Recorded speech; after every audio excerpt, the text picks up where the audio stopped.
This video explains how to find the scalar, also known as the dot product of vectors in 3 dimensions. Now, I recommend looking at your formula sheet and finding the formula that is given to you.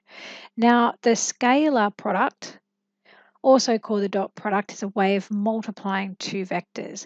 If theta is a smaller angle between the positive directions of the two vectors A and B, then the dot product A dot B is equal to the magnitude of A times the magnitude of B times by cos of that angle theta.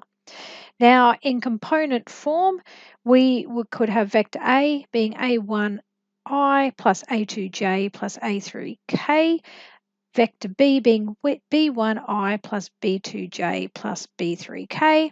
If that's the case, then our A dot B is equal to A1 times B1 plus A2 times B2 plus A3 times B3. Now, we did this in 2 dimensions. We just stopped with our A1 B1 plus A2 B2. So you're just multiplying the corresponding coefficients. Now recall that the unit vectors I times I equal j times j equals k times k, which equals 1. That's because they're parallel. So parallel means that our angle between the vectors is 0 and cos of 0 equals 1. In contrast, I dot j equals j dot I equals I dot k equals k dot I, etc., which equals 0. And that's because they're perpendicular. So our theta is equal to 90 degrees and cos of 90 equals 0. Now combining our two formulas, so the formula that we have here in this box with the formula that's in our yellow box, we can go, well, A1 times B1 plus A2 times B2 plus A3 times B3 has to equal our magnitude of A times our magnitude of B times cos of theta.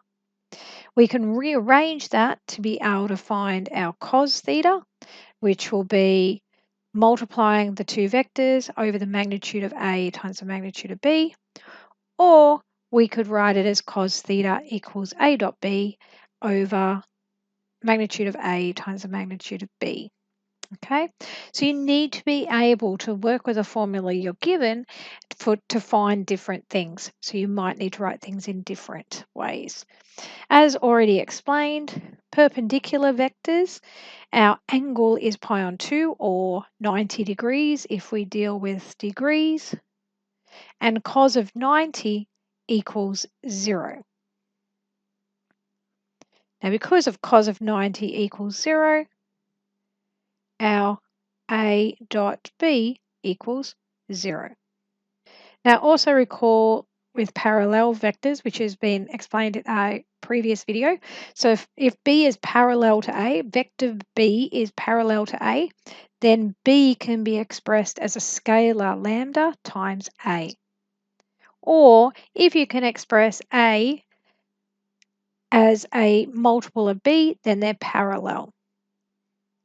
Also, A dot B has to be the magnitude of A times the magnitude of B if they're parallel, and that is because our theta for parallel is equal to 0 degrees and cos of 0 equals 1. Similarly, just note, if theta is 180 degrees,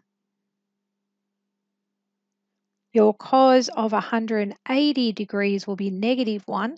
Those vectors will be parallel but in opposite directions, which is explained here. So watch the next part of this video for some examples.